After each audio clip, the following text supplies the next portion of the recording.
अरे क्या हो गया प्रकाश बाबू? भाई खाओगे क्या? क्यों घूर रहे हो सुबह सुबह?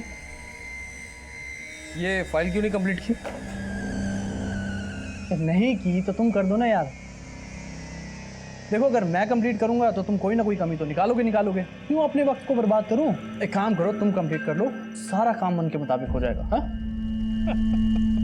काम तो मेरे मन मुताबिक ही होगा, लेकिन करोगे तुम। अगर 2 घंटे के अंदर ये फाइल कंप्लीट नहीं की ना तो बॉस को कंप्लेंट कर दूंगा तुम्हारी।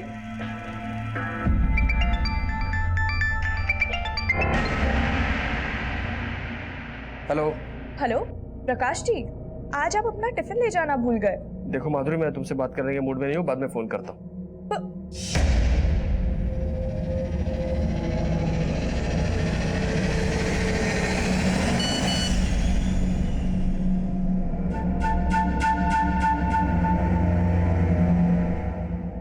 अरे सुरेंद्र सुनो। हाँ साहब। देखो, एक बच्चे को ओ नेगेटिव ब्लड की जरूरत है और मेरा ओ नेगेटिव ब्लड ग्रुप है। बहुत रेयर होता है ये, तो बॉस को बोल देना मैं ब्लड डोनेट करने गया हूँ, थोड़ा इमरजेंसी है, ठीक है?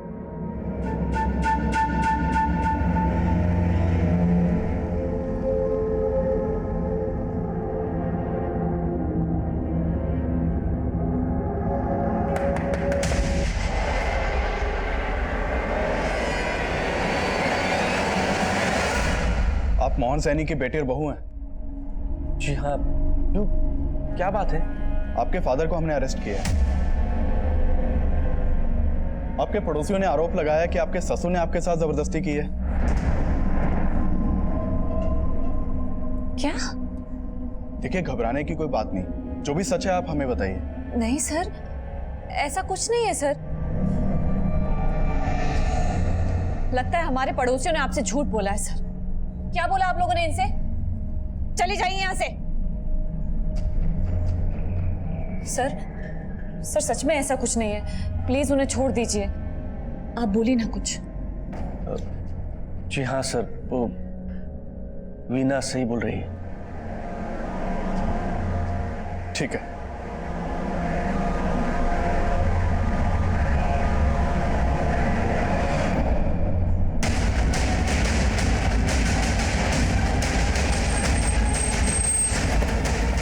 सर, ये देखिए।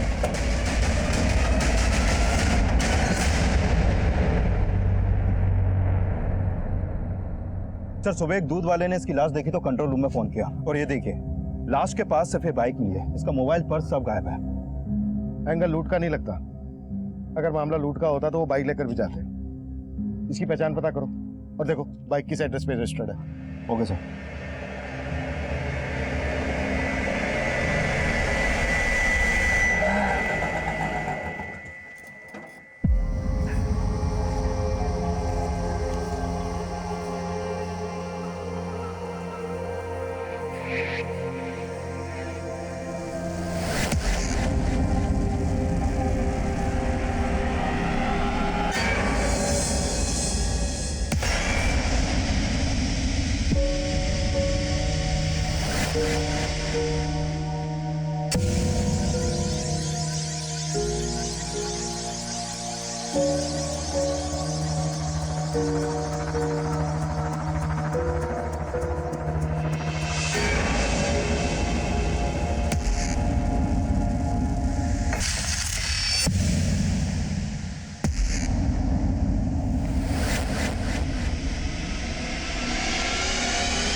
थोड़ी भी शर्म है तो गाँव लौट चाहिए।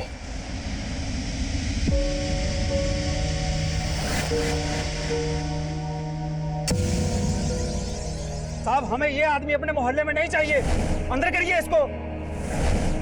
थोड़ी भी शर्म है तो गाँव लौट चाहिए।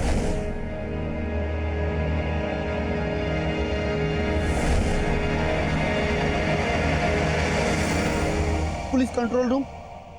हाँ जी, बोलिए।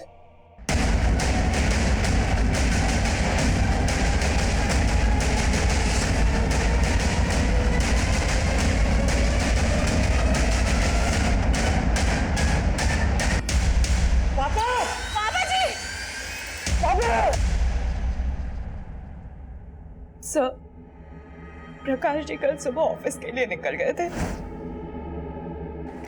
मैंने तभी उनको आखिरी बार देखा था। फिर ऑफिस जाने के बाद जब मैंने उनको फोन किया तो उनका मूड कुछ ठीक नहीं लग रहा था। प्रकाश जी, आज आप अपना टिफिन ले जाना भूल गए। देखो माधुरी, मैं तुमसे बात करने के मूड में नहीं हूँ, बाद में फोन करता हूँ। और फिर कल रात को जब वो ऑफिस से घर नहीं आए तो मैंने उनके ऑफिस वालों को भी फोन किया। वो कह रहे थे कि ऑफिस पहुंचने के बाद वो कहीं निकल गए। कहाँ के लिए निकल गए थे?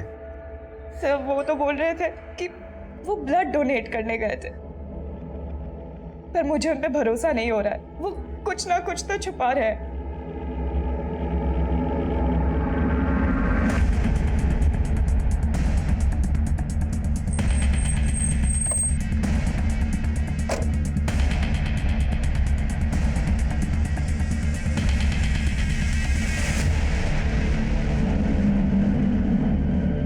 नहीं सर, हम लोग झूठ नहीं बोल रहे। सर, कल सुबह प्रकाश के नंबर पर किसी नंबर से मैसेज आया था। किसी बच्चे को ओ नेगेटिव ब्लड की जरूरत थी शायद। उसके बाद प्रकाश चला गया। एक बच्चे को ओ नेगेटिव ब्लड की जरूरत है और मेरा ओ नेगेटिव ब्लड ग्रुप है, तो बॉस को बोल देना मैं ब्लड डोनेट करने गया हूँ, थोड़ा इमरजेंसी है। वैसे प्रकाश ब्लड डोनेट करने कहाँ गया था? सर, ये तो हमें मालूम नहीं।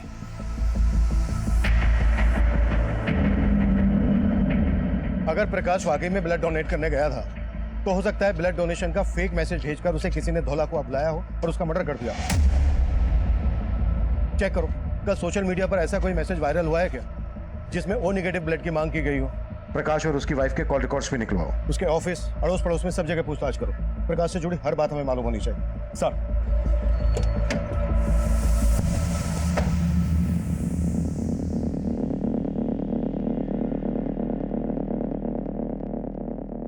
हम अपने रिश्तेदार के यहाँ गए थे। वहां से आकर देखा तो पापा ने आत्महत्या की थी। क्या तुम्हारे फादर की मौत की वजह वो सब बातें तो नहीं है जो हमें पहले पता चली थी? सर, उसमें कोई सच्चाई नहीं थी। सच तो ये है सर कि पापा जी उन सारी बातों से बहुत दुखी थे। ठीक से खा पी भी नहीं रहे थे। हम सोच भी नहीं सकते थे कि पापा ये कदम उठाएंगे।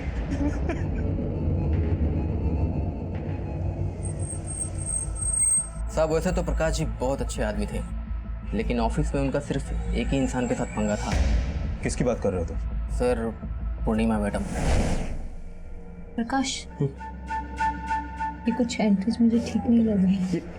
दूर रहो, बिना टच किए बात नहीं कर सकती क्या? क्या है ये? हाँ, मैंने तुमसे कितनी बार कहा है कि मैं एक शादीशुदा इंसान हूँ और तुम जो सोच रही हो ना वैसा कुछ नहीं हो सकता। सर, उन्हें कुछ कहना ही था तो मुझे अकेले में कह दिया होता। ऐसे सबके सामने नीचा दिखाया। मतलब जिस तरह से उसने तुम्हें एम्बेरस किया, तुम्हें गुस्सा आया और इसी बात का तुमने उसे बदला लिया? सर, ऐसा कुछ नहीं है। और सर, प्रकाश ऑफिस से गए तो उस दिन मैं ऑफिस में ही थी। नहीं सर, प्रकाश जी ने कभी किसी पूर्णिमा नाम की लड़की के बारे में कुछ नहीं बताया है।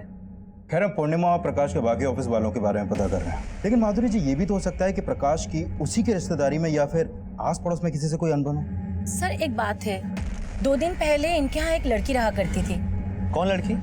ये तो बोल रहे थे ये इसके कोई दूर के रिश्तेदार है, पर उसका रंग ढंग देख के हमें कुछ ठीक नहीं लगा, क्योंकि वो हर रोज प्रकाश के बाइक से ही जाती थी और घर भी शाम को वो प्रकाश के बाइक से ही आती थी। दादा, चेंज नहीं है। अरे माधुरी। हाँ जी। अरे वो लड़की कौन है जो तुम्हारे घर पे रह रही है? अब रिंकी? अरे वो तो प्रकाश जी की दूर की बहन है। सर, माधुरी तो बहुत भोली है, पर सच बताऊं, मुझे उस लड़की को देख के कभी लगा ही नहीं कि वो प्रकाश की बहन हो। सर, रिंकी प्रकाश जी की दूर की बहन है। करीब 15-20 दिन पहले वो यहाँ दिल्ली आई थी। आओ रिंकी, आओ अंदर आओ। अरे ये रिंकी है, मेरे फूफा जी की बेटी। दिल्ली में कुछ दिन हमारे साथ में ही रहेगी, जॉब इंटरव्यू के लिए आई है। लेकिन आपके पड़ोस वाले तो रिंकी और प्रकाश को लेकर कुछ अलग ही बात कर रहे हैं। आई मीन, उनका मानना है कि रिंकी और प्रकाश के बीच कुछ। सर, आई एम श्योर किसी को गलतफहमी हुई है। रिंकी बहन है प्रकाश जी की। रिंकी का नंबर है आपके पास? जी। रिंकी रहती कहाँ थी? सर, इस बारे में तो कोई आइडिया नहीं है। सर, फोन बंद है। अच्छा, जब रिंकी आपके यहाँ से गई तो कहाँ गई थी, ये तो पता होगा आपको? जी सर। रिंकी कुछ दिन और रुक जाती, हमें बहुत अच्छा लगता। भाभी, रुकने का मन तो मेरा भी था, पर अब क्या करूं? लखनऊ में जॉब इंटरव्यू है ना, वो भी इम्पोर्टेंट है, इसलिए। पर इसके बाद मैं आपसे ज़रूर मिलने आऊँगी। आपने हमें बताया कि रिंकी आपके पति प्रकाश के मर्डर से एक दिन पहले ही आपके घर से गई थी और अब उसका मोबाइल फोन स्विच ऑफ आ रहा है। आपको ये कुछ अजीब नहीं लग रहा? आप कहना क्या चाहते हैं? रिंकी का कोई फोटो है आपके पास? जी सर।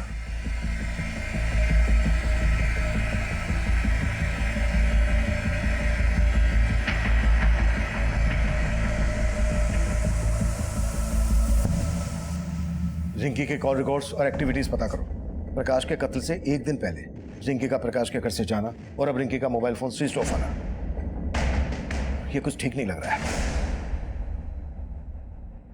पानी देना।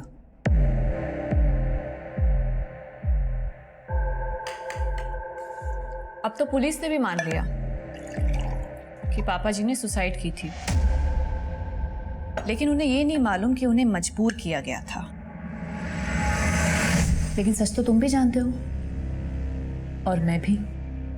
क्या क्या कहना क्या चाहती हो? यही कि अगर मैंने सबको सच बता दिया ना, तो तुम रास्ते में चलने के काबिल भी नहीं रहोगे। ये क्या बोल रही है तू? पुलिस ने कहा था मुझसे कि बिना डरे सब सच बता दूं। कहो तो सब सच बता दूं?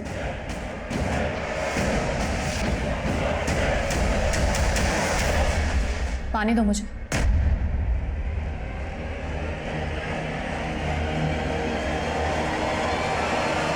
सर, मैंने उस ब्लड डोनेशन के मैसेज का सोर्स चेक किया, वो मैसेज फेक नहीं था सर।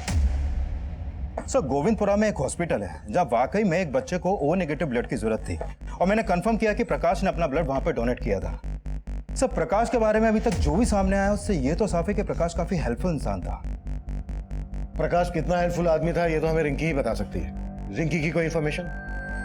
सर, रिंकी का फोन नंबर पानीपत के एड्रेस पर रजिस्टर्ड है, और प्रकाश की हत्या से एक दिन पहले रिंकी और प्रकाश इन दोनों का फोन जनकपुरी में एक साथ काफी टाइम तक एक्टिव था। लेकिन सर, इन दोनों के बीच में फोन पर कोई बात नहीं होती थी, और सब लोग बोल रहे हैं कि रिंकी लगभग 15 दिन तक प्रकाश के घर में रही थी। और मैंने प्रकाश की वाइफ की कॉल रिकॉर्ड चेक किए सर, उसमें कुछ भी सस्पिशियस नहीं मिला। हो सकता है रिंकी और प्रकाश मोबाइल फोन पर किसी ऐप के जरिए बात करते हो। एक तरफ रिंकी और दूसरी तरफ प्रकाश के ऑफिस में काम करने वाली ये पूर्णिमा। इन दोनों के बीच की कहानी भी काफी अजीब है। विकास, पता करो रिंकी और पूर्णिमा का आपस में कोई कनेक्शन था क्या, और पानीपत पुलिस से भी कांटेक्ट करो। इस रिंकी का मिलना हमारे लिए बहुत जरूरी है। Sure sir.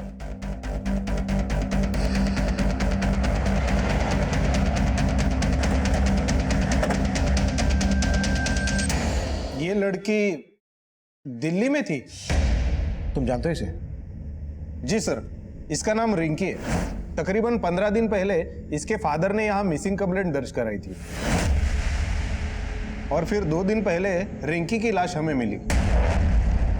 रिंकी की लाश? जी सर, बहुत ही ब्रूटल मर्डर था सर। लाश के पास से हमें एक फोटो आईडी मिली रिंकी की, और उसके फादर ने भी शिनाख्त कर ली थी कि वो लाश रिंकी की ही थी। 5 दिन पहले तक रिंकी और उसके 2 दिन बाद रिंकी की लाश मिलती है यहाँ पानीपत में, और प्रकाश की लाश मिली थी हमें दिल्ली में।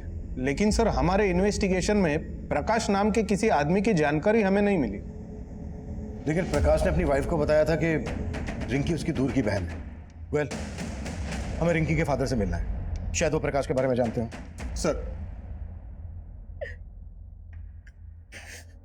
अब रोने से क्या होगा? गई तो गई, ससुरी औलाद ही ऐसी पैदा हो गई थी। चुप चुप, कोई जरूरत नहीं है ऐसी लड़की के लिए रोने की। एकदम आवाज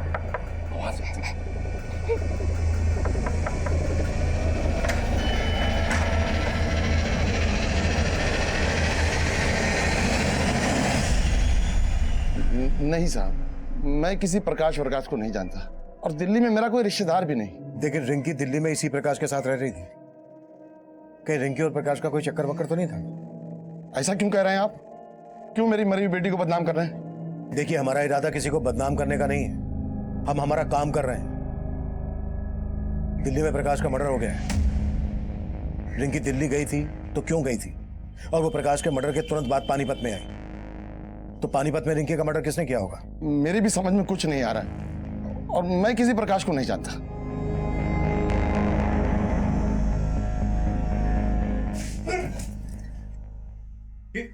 ये क्या बेवकूफी है? देख नहीं रहे हो दिन निकल आया है? हाँ, और तुम घोड़े बेच के सोए हुए हो। कपड़े और बर्तन कौन साफ करेगा? ये सब काम मैं करूंगा? पागल है क्या तू? नहीं तो कौन करेगा? और उसके बाद तो खाना भी बनाना है तुम्हें मेरे लिए। तेरी मर्दानगी अब नहीं चलेगी, समझा? और तुमने ज्यादा कोशिश की ना तो चीख चीख के यहाँ सबको इकट्ठा कर दूंगी और फिर बोलूंगी सबसे कि कैसे तू मजबूर करता था मुझे। हद से ज्यादा आगे बढ़ रही है तू। हदें तूने पार की हैं। अब जाके मुझे तुझे काबू में करने का मौका मिला है। जैसे जैसा कह रही हूँ वैसा कर। जेल में चक्की पीसने से तो बेहतर है ना कि घर का चौका बर्तन कर, समझा? अब चल शुरू हो जा।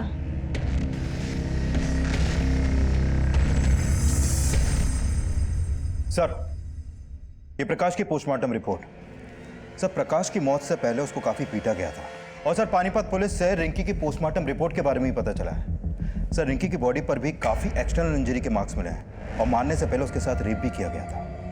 प्रकाश का मर्डर रिंकी के मर्डर से 2 दिन पहले हुआ और इन दोनों का मर्डर जिस तरह से हुआ है ऐसा लग रहा है जैसे इन दोनों का कोई कॉमन दुश्मन रहा होगा।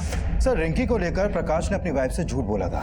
अरे ये रिंकी है, मेरे फूफा जी की बेटी। कहीं रिंकी और प्रकाश का आपस में कोई अफेयर तो नहीं? ये एक्स्ट्रा मैरिटल अफेयर से ज्यादा ऑनर किलिंग का मामला लग रहा है। शायद रिंकी के फादर को रिंकी और प्रकाश के अफेयर के बारे में पता चल गया होगा और उसको ये पता चल गया होगा कि रिंकी पानीपत से भागकर दिल्ली में प्रकाश के साथ रहने लगी है। इसलिए रिंकी के फादर ने प्रकाश को यहां मार डाला और रिंकी को पानीपत ले जाकर मार डाला होगा ताकि दोनों केस आपस में कनेक्टेड ना लगे। लेकिन सर, रिंकी का रेप हुआ है। क्या आपको वाकई में लगता है कि रिंकी के रेप और मर्डर में इसके बाप का हाथ होगा? रिंकी के फादर को ऐसे हम क्लीन चिट नहीं दे सकते। रिंकी के फादर की कुंडली निकालो और धोला कुआं में जहां प्रकाश की लाश मिली थी आसपास के सीसीटीवी खंगालो। शायद कोई ऐसा आदमी कैप्चर हुआ हो जो रिंकी और प्रकाश से ताल्लुक रखता है। इन दोनों में से किसी एक से ताल्लुक रखता हो। इन दोनों के कॉल रिकॉर्ड से हमें कुछ नहीं मिला है। इन दोनों के सोशल मीडिया अकाउंट चेक करो, शायद वहां से कुछ मिल जाए। राइट।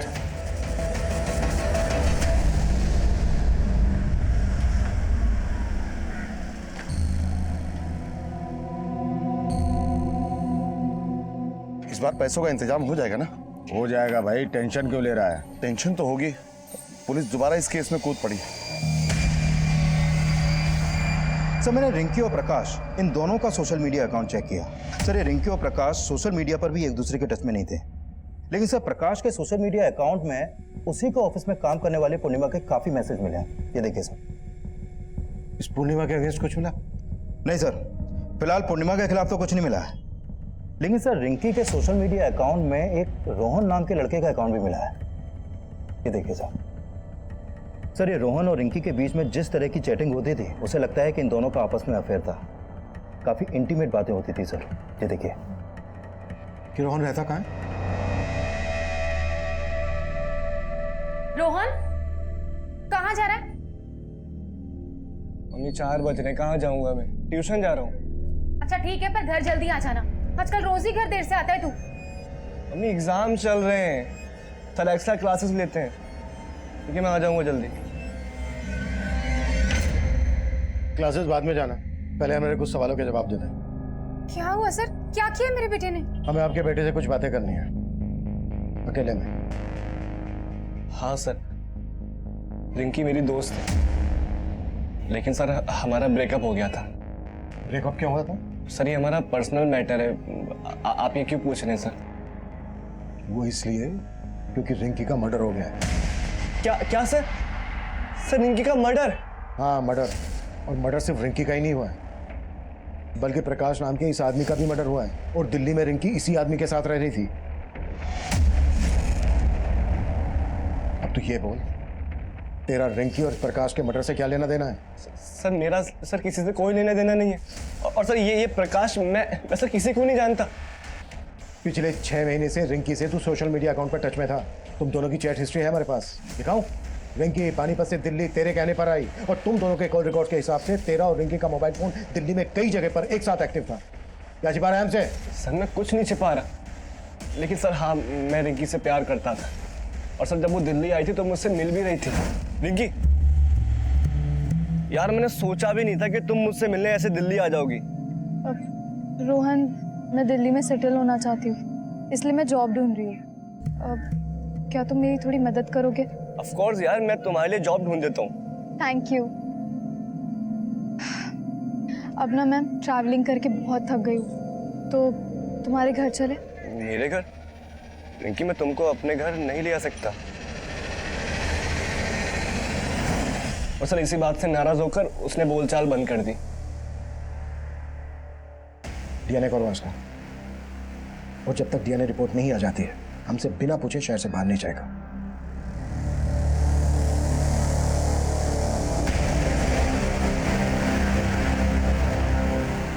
नौकर कहाँ? तुम तो पति हो मेरे, फिर बीवी की सेवा करने से क्या परहेज? सेवा? जी तो करता है तेरा गला दबा दूं। फिर तो तुम्हारे बचने की रही सही कसर भी नहीं बचेगी। पुलिस से बचना चाहते हो ना, तो मुझे बचा के रखो और जरा प्यार और नजाकत से पेश आओ। कांच हूं मैं, चटक गई ना तो खूनम खून तुम हो जाओगे। ये लड़का रिंकी का दोस्त है। हो सकता है रिंकी के साथ ये लड़का भी यहाँ पर कभी आया हो। नहीं सर, ये लड़का कभी नहीं आया यहाँ। सर, रिंकी का फोन अभी अभी पालम में एक्टिव हुआ था और फोन अभी भी चालू है। व्हाट?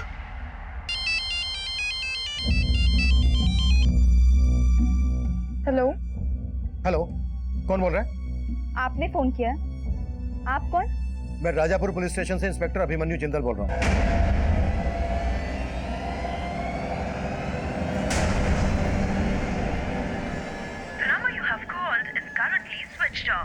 रिंकी का फोन किसी लड़के ने उठाया था और अब स्विच ऑफ। विकास, पालम में जहां रिंकी का फोन एक्टिव हुआ था वहां अपनी एक टीम भेजो। हो सकता है हमारा ध्यान भटकाने के लिए किसी ने रिंकी का फोन एक्टिव किया हो, और अपने खबरियों को रिंकी का फोटोग्राफ दो, पता लगवाओ कि पालम में रिंकी का कहां कहां आना जाना था। रिंकी के फादर से भी मिलो। सर। रोहन, रोहन,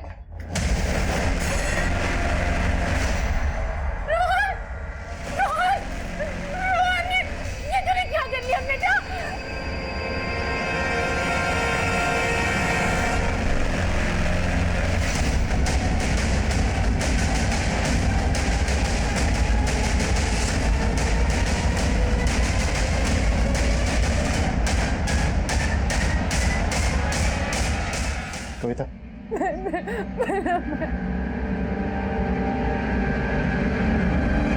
सर पहले रोहन से बात करके ऐसा लगा नहीं था कि वो हमारी पूछताछ की वजह से सुसाइड कर लेगा। हमें यह भी समझना होगा कि अचानक से रिंकी के फोन एक्टिव होने का क्या चक्कर है, और उसके बाद रोहन ने सुसाइड किया। पानीपत पुलिस ने हमें बताया था कि उन्हें जिस लड़की की लाश मिली थी उसका चेहरा काफी बिगड़ा हुआ था। उस लड़की की लाश के पास से उन्हें रिंकी का आईडी मिला, तो उन्होंने मान लिया कि यह लाश रिंकी की है। अगर हम ये मानकर चलें कि वो लाश रिंकी की नहीं थी, तो क्या पॉसिबिलिटीज हो सकती हैं? लुक, हम पहले रिंकी को प्रकाश के मर्डर में इन्वॉल्व मानकर चल रहे थे, तो हो सकता है इस मर्डर चार्ज से बचने के लिए रिंकी ने एक कत्ल किया और खेल रचा हो। सर, अगर इस लिहाज से देखा जाए तो रिंकी का बाप भी हमारा स्ट्रॉन्ग सस्पेक्ट बनता है, क्योंकि उसी ने उस लाश की शिनाख्त की थी और माना था कि वो लाश रिंकी की है।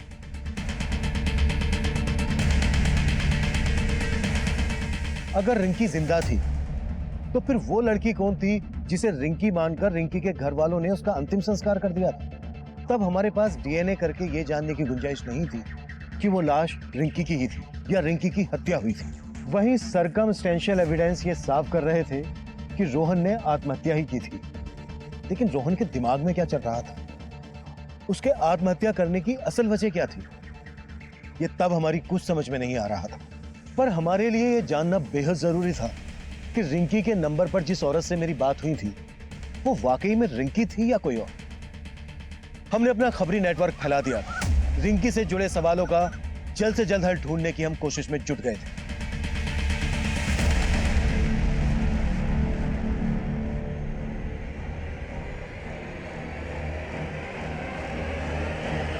रिंकी। और करीब 1 घंटे बाद ये लड़के उसी रास्ते से वापस लौटे।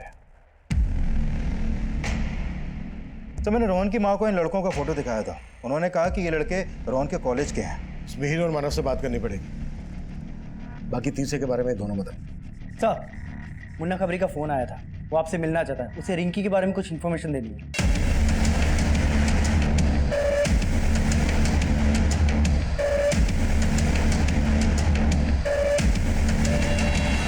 सर मुझे कोई गलतफहमी नहीं हुई।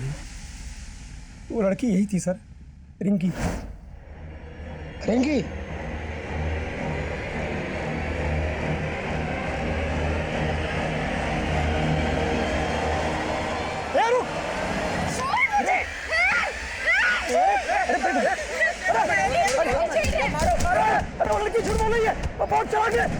इससे पहले कि आप लोगों को खबर देता, उसने मुझे झूठा आरोप लगा के लोगों से पिटवा दिया।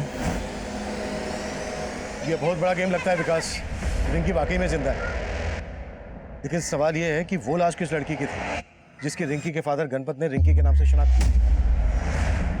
विकास, हो सकता है रिंकी का फादर भी रिंकी की साजिश में इन्वॉल्व हो और उसे पता हो रिंकी इस वक्त कहाँ है। तलब करो उसे। सर, हेलो सर, रोहन के उन तीनों दोस्तों को थाने ले आया।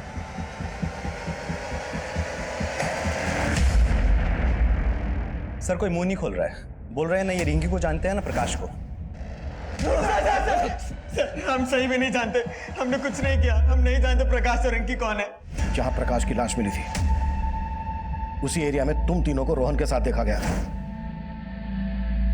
अब अगर एक भी झूठ बोला ना तो यहां से तुम तीनों अपनी टांगों पर चल के नहीं जा पाओगे। साहब रोहन ही हमें वहां लेकर गया था, पर हमने प्रकाश को मारा नहीं था। अब तो बस उसमें थोड़ा सा पीटने गए थे। पर रोहन ने हमें बोला था कि अगर हम उस आदमी की पिटाई करेंगे तो वो हमें दारू की पार्टी देगा। उसको किसी से 10,000 रुपये मिले थे उसकी पिटाई करने के। रोहन को 10,000 रुपए किसने दिए थे?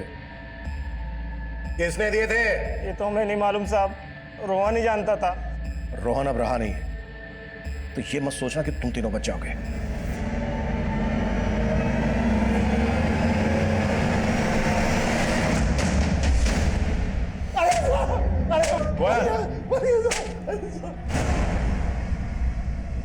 बोल रिंकी कहाँ है? क्या कह रहे हैं साहब? यही साहब तो थे जो रिंकी की लाश दिखाए थे साहब। अब आप पूछे रिंकी क्या? टंकी बंद कर। जिस लाश की शनाख्त तूने की थी वो रिंकी की नहीं थी। रिंकी जिंदा है अभी। और अब ये बोल, अभी कहाँ है वो? बोल। हम सच कह रहे हैं साहब, हमको नहीं मालूम। तोड़ के रोक। नहीं साहब, अरे हम सच कह रहे हैं।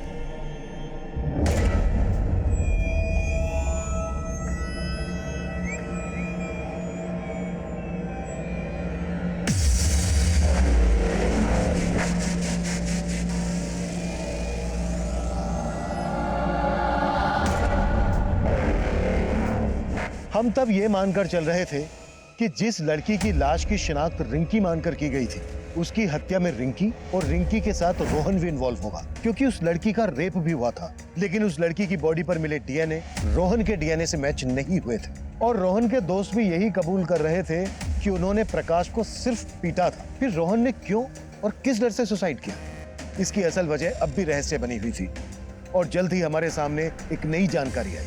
सर, रिंकी जब गायब हुई थी तो रिंकी के पिता गणपत ने पानीपत के एक एनजीओ में काम करने वाले इस दिनेश नाम के आदमी से कांटेक्ट किया था।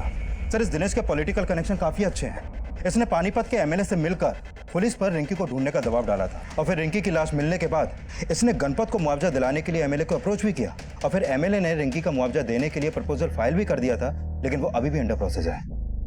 इसका मतलब गलत लाश को पहचानने का मसला मुआवजे के लालच से भी जुड़ा हो सकता है सर। और ये भी पता चला है कि दिनेश के एनजीओ में ऐसी कई लड़कियां हैं जो सुन और बोल नहीं सकती और अंदर की खबर ये है कि ये उन लड़कियों को एमएलए समेत कई मिनिस्टर्स और बिजनेसमैन को भी सप्लाई करता है। साहब आप गलत कर रहे हैं, ये आप नहीं जानते मैं क्या कर सकता हूँ। तू नहीं जानता है मैं क्या क्या कर सकता हूँ। तेरे बारे में सब कुछ पता कर लिया हमने। तेरे एनजीओ की ये लड़की विनीता गायब है। नहीं सुन सकती थी ना ही बोल सकती थी। अब तू ये बोल, ऐसे ही बताएगा या फिर 3rd डिग्री की परमिशन लूं? विकास साहब मैं बताता था मैंने कुछ नहीं किया साहब, सारा प्लान इसका था साहब, सारा प्लान इसका था। और रिंकी गायब नहीं हुई थी साहब, वो घर छोड़ के भाग गई थी और भागने से पहले उसने घर में एक लेटर भी छोड़ा था। मैं तो इसके पास गया था रिंकी को ढूंढने के लिए, मदद के लिए साहब। ये मुआवजे का लालच देकर मेरी बुद्धि घुमा दी इसने साहब। वो लड़की की जो लाश मिली है साहब, उसके बारे में भी यही सब जानता है। सब प्लान इसी का था साहब।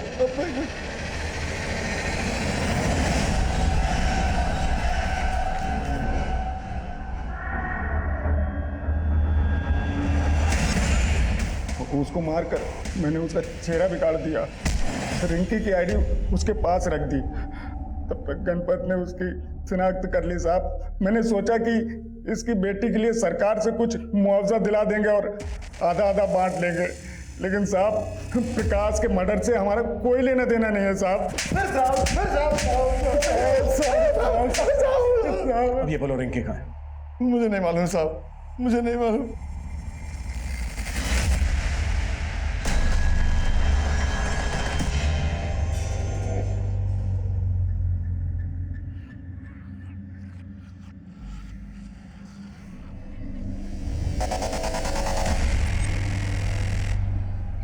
सर, ये रोहन रोहिणी में इस महेंद्र नाम के आदमी से ट्यूशन पढ़ता था और मैंने चेक किया कि रिंकी का फोन पहले कई दफे रोहिणी में एक्टिव रहता था। सर, हो सकता है ये महेंद्र हमें रिंकी की कोई लीड थे।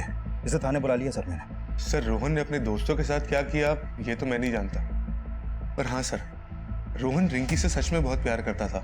इसलिए जब रिंकी दिल्ली आई थी तो वो उसे लेके मेरे घर भी आया था। सर, ये मेरी दोस्त रिंकी। सर, मैं अकेला रहता हूँ, इसलिए रोहन चाहता था कि मैं रिंकी को कुछ दिनों के लिए अपने घर पे रख लूं, और मैंने रिंकी को अपने घर पे रखने के लिए 2 दिन के लिए परमिशन भी दे दी थी। पर सर, मैं रिंकी को ज़्यादा दिन के लिए अपने घर पे नहीं रख सकता था, इसलिए मैंने उसे जाने के लिए कह दिया। फिर उसके बाद उसके साथ क्या हुआ सर, मुझे सच में कुछ नहीं मालूम। रिंकी यहाँ दिल्ली में इस प्रकाश के साथ रह रही थी, आप जानते हैं इसे? नहीं सर, मैं नहीं जानता। ठीक है, आप जा सकते हैं। जी सर, शुक्रिया। विकास, इसकी भी कुंडली निकालो। सर, जनकपुरी के एक एजेंट ने रिंकी का फोटो आइडेंटिफाई किया है। उसने बताया कि उसने रिंकी को जनकपुरी में एक फ्लैट किराए पर दिलवाया था और रिंकी उस फ्लैट में उसी दिन शिफ्ट हो गई थी जिस दिन प्रकाश का मर्डर हुआ।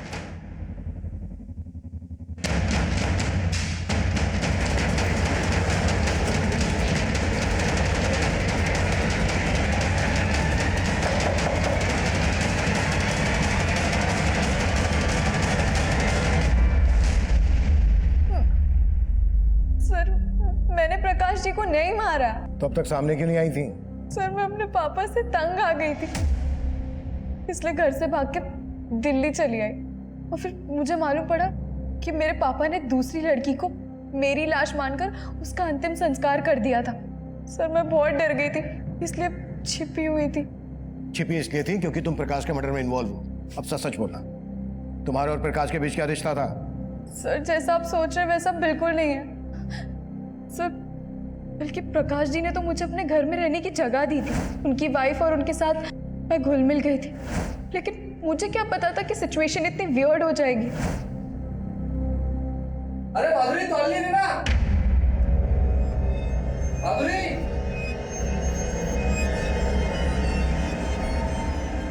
अरे माधुरी, तौलिए लो। रिंकी, रिंकी।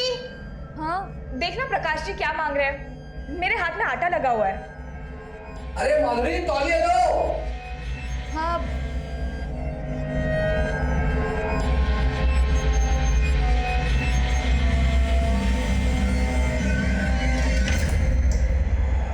सॉरी। उस दिन पहली बार प्रकाश जी की वाइफ का बिहेवियर मुझे कुछ अजीब लगा, लेकिन ये क्लियर हो गया था कि प्रकाश जी के दिल में मेरे लिए कोई गलत इंटेंशन नहीं था। और फिर एक दिन प्रकाश जी की वाइफ ने मुझसे पूछा, रिंकी, तू भी हमारी एक हेल्प करेगी? कैसी हेल्प? रिंकी, हमारी शादी को 3 साल हो गए हैं, लेकिन मैं। भाभी, रो क्यों रही हो? रिंकी, मैं आज तक प्रकाश जी को बच्चा नहीं दे सकी। हमारे पास इतने पैसे भी नहीं है कि सरोगेसी के जरिए हम एक बच्चा पैदा करवा सके। रिंकी, क्या तू मेरे लिए प्रकाश जी के बच्चे की माँ बनेगी? What? मैंने तो साफ मना कर दिया और फिर अगले दिन ही मैं घर छोड़ के चली गई और फिर उसी दिन जनकपुरी में मैं प्रकाश जी से मिली। प्रकाश जी से मिलके मैंने उनको सब साफ साफ बता दिया और फिर आगे क्या हुआ मुझे नहीं पता। माधुरी ने हमसे बताया कि प्रकाश ने उससे कहा कि तुम प्रकाश की दूर की बहन हो। भला कोई भाभी अपनी ननद से ऐसी शक क्यों रखेगी? दूर की बहन? हाँ सर, मैं प्रकाश जी की दूर की बहन नहीं हूँ। मुझे तो माधुरी लेकर आई थी, बल्कि मुझे तो रोहन के ट्यूशन टीचर ने माधुरी से मिलवाया था। मैं बताता हूँ साहब, सब माधुरी को मैंने इंद्रजीत जानता था साहब।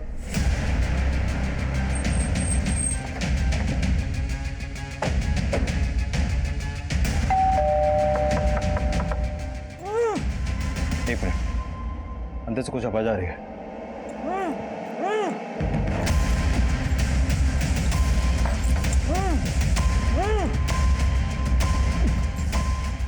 दरवाजा तोड़ो। किसने बांधा तुम्हें? मेरी बीवी ने। मालूम है मैंने जो अपने पति के साथ किया वो गलत किया, लेकिन सर वो उसी लायक है। सर मैं आपको बहुत पहले सब सच सच बताना चाहती थी, लेकिन समझ में नहीं आ रहा था कि अपने पति और बहन की करतूतों का बखान किस मुंह से करती। मेरे पति की वजह से मेरे ससुर जी ने सुसाइड किया है सर। तुम दोनों जीजा साली के अफेयर का चिट्ठा खुल चुका है, अब चुप रहने से कोई फायदा नहीं है। चलो फटाफट हो जाओ शुरू। तो मैंने शादी भले वीना से की थी, लेकिन मैं माधुरी को अपनी दूसरी बीवी बनाकर रखना चाहता था। माधुरी, तेरी और वीना की माँ तो मर गई है, लेकिन हमारे बीच मेरा बाप भी रोड़ा बना हुआ है। ये क्या बकवास कर रहा है तू? अपनी शादीशुदा साली को तू अपनी दूसरी बीवी बनाना चाहता है? मेरा बाप रोड़ा बना हुआ था तो मैंने उसको उसी की नजरों में गिरा दिया। मेरे ही कहने पर उस आदमी ने मेरे बाप को सबके सामने बेइज्जत कर दिया। तो इस तरह से तूने अपने बाप को सुसाइड करने पर मजबूर किया। किसने मदद की तुम लोगों की इसमें? महेंद्र मेरा दोस्त था सर। ऐसे ही बातों बातों में उसने मुझे कहा कि एक कोई लड़की है जो अपना घर छोड़कर भाग कर आई है और उसको पीजी की जरूरत है। तो हमने रिंकी के जरिए प्रकाश को ब्लैकमेल करने का प्लान बनाया। मैं चाहती थी रिंकी मेरी बातों में आकर एक बार प्रकाश के साथ सो जाए और मैं उनकी तस्वीरें खींच लूं, ताकि प्रकाश से तलाक की वजह भी मिल जाए और ज़्यादा से ज़्यादा एलिमनी भी वसूल हो सके। पर रिंकी तुम्हारी बातों में नहीं आई और उसने सब कुछ प्रकाश को बता दिया। तुम इतनी गिरी हुई होगी ये मैंने सोचा तक नहीं था। अब तलाक मैं तुम्हें दूंगा और एक फूटी कौड़ी नहीं मिलेगी तुझे। हमने उसी वक्त सोच लिया था कि अगर प्रकाश को हम जिंदा छोड़ेंगे तो वो हमारे प्लानिंग पर पानी फेर देगा। तो रोहन को वो 10,000 रुपए तूने ही दिए थे? जी साहब, लेकिन मैंने रोहन को प्रकाश का मर्डर करने के लिए नहीं बोला था साहब। मैंने तो सिर्फ पीटने के लिए बोला था साहब। उन्होंने जहां प्रकाश को पीटा था वहां मैं भी मौजूद था।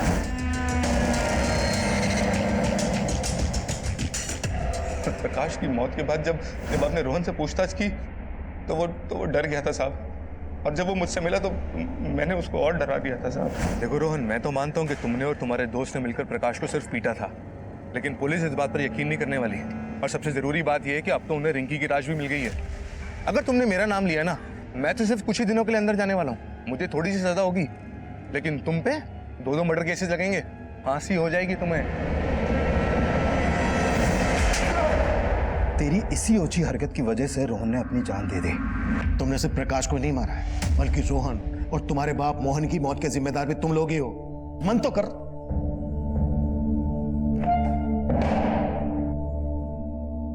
अनैतिक रिश्ते वो मीठा जहर है जो मुंह लगते ही इंसानी सोच और समझ को खोखला करना शुरू कर देता है और देखते ही देखते अपराध के एक ऐसे भंवर में फंसा देता है जहां से वापसी के सभी दरवाजे बंद हो गए होते हैं।